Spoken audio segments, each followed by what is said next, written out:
Relentless Russian attacks pounded the last Ukrainian stronghold in the besieged city of Mariupol, as a fighter apparently on the inside issued a video plea for help, saying defenders holed up in a giant steel plant may have only a few days or hours left. Another attempt to evacuate civilians trapped in the pulverized port city failed Wednesday because of continued fighting, and the number of people fleeing the country topped 5 million.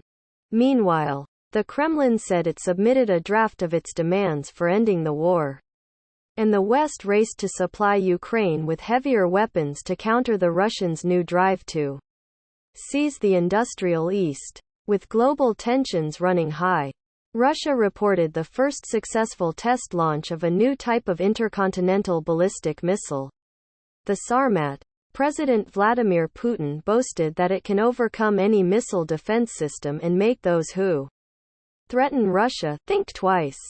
The head of the Russian State Aerospace Agency called the launch out of northern Russia a present to NATO.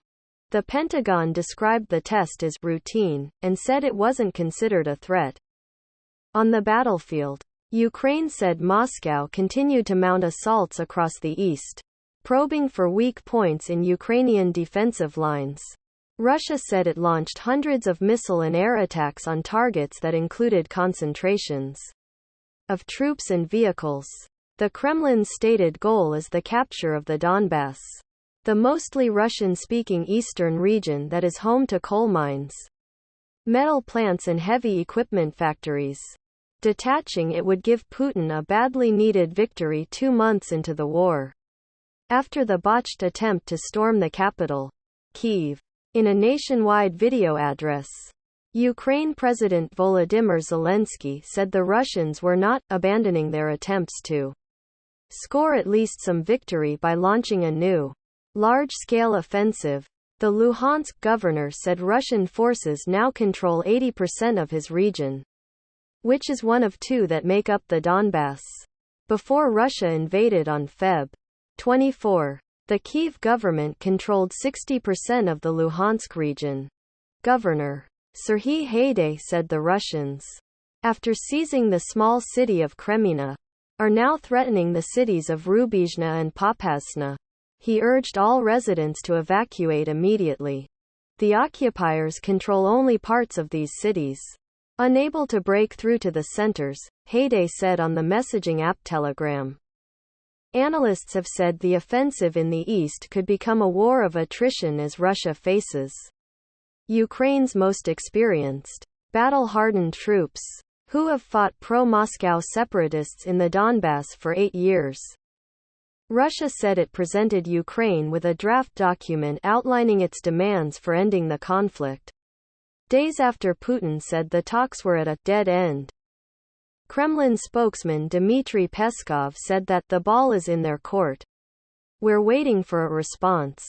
He gave no details on the draft, and it was not clear when it was sent or whether it offered anything new to the Ukrainians, who presented their own demands last month. Zelensky said he had not seen or heard of the proposal, though one of his top advisors said the Ukrainian side was reviewing it. Moscow has long demanded Ukraine drop any bid to join NATO. Ukraine has said it would agree to that in return for security guarantees from other countries. Other sources of tension include the status of both the Crimean Peninsula, seized by Moscow in 2014, and eastern Ukraine, where the separatists have declared independent republics recognized by Russia. In devastated Mariupol, Ukraine said the Russians dropped heavy bombs to flatten what was left of the sprawling Azovstal steel plant, believed to be the city's last pocket of resistance. A few thousand Ukrainian troops, by the Russians' estimate, remained in the plant and its labyrinth of tunnels and bunkers spread out across about 11 square kilometers, 4 square miles. Zelensky said about 1,000 civilians were also trapped. A Ukrainian apparently in the plant posted a Facebook video urging world leaders to help evacuate people from the plant, saying, "We have more than 500 wounded soldiers and hundreds of civilians with us." including women and children. The officer identified himself as Serhiy Volinsky of the 36th Marine Brigade and warned, "This may be our last appeal. We may have only a few days or hours left." The authenticity of the video could not be independently verified. The Russian side issued a new ultimatum to the defenders to surrender. But the Ukrainians have ignored all previous demands.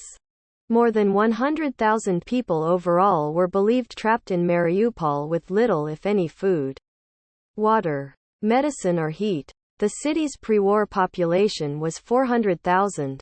Ukrainian Deputy Prime Minister Irina Vereshchuk said the latest effort to open a safe corridor for women, children and the elderly to escape failed because the Russians did not observe a ceasefire.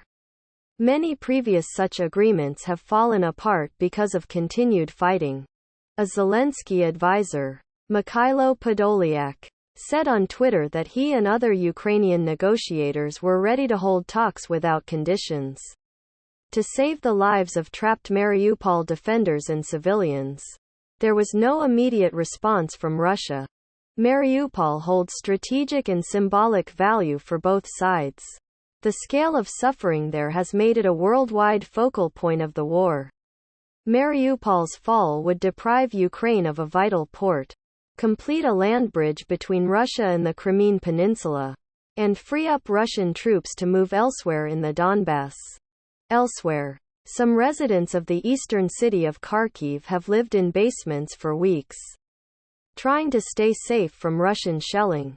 With no running water, gas or electricity, they collect rainwater and cook on open fires, burning debris from destroyed wooden buildings. In one neighborhood, they sought safety in a school basement, using desks, tables and chairs to fashion beds. More than 300 people slept there during the first days of the war. But most have left for safer places, and only a few dozen remain, stirring a large pot of a thin vegetable soup.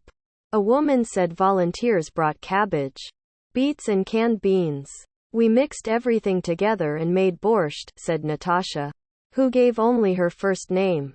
As Russia continued to funnel troops and equipment into the Donbass, Western nations rushed to boost the flow of military supplies to Kyiv for this new phase of the war, likely to involve trench warfare, long-range artillery attacks and tank battles across relatively open terrain. U.S. President Joe Biden was set to announce plans Thursday to send more military aid to Ukraine. According to a U.S. official who was not authorized to comment publicly and spoke on the condition of anonymity, Zelensky said Ukraine's Western allies have come to understand our needs better, adding that Ukraine is receiving new shipments of Western weapons now, when Russia is trying to step up its attacks, not in weeks or in a month. Putin, meanwhile, boasted that the Sarmat missile has no equivalents in the world. The Sarmat is intended at eventually replacing the Soviet-built missile code named Satan by NATO as a major component of Russia's nuclear arsenal. It will make those who, in the heat of frantic, aggressive rhetoric, try to threaten our country think twice, Putin said.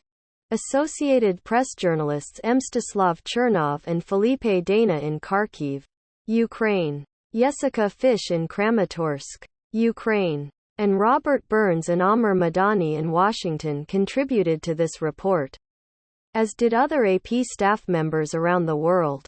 Follow the app's coverage of the war at https://apnews.com/hub/Russia-Ukraine. Thanks for listening to this important news update.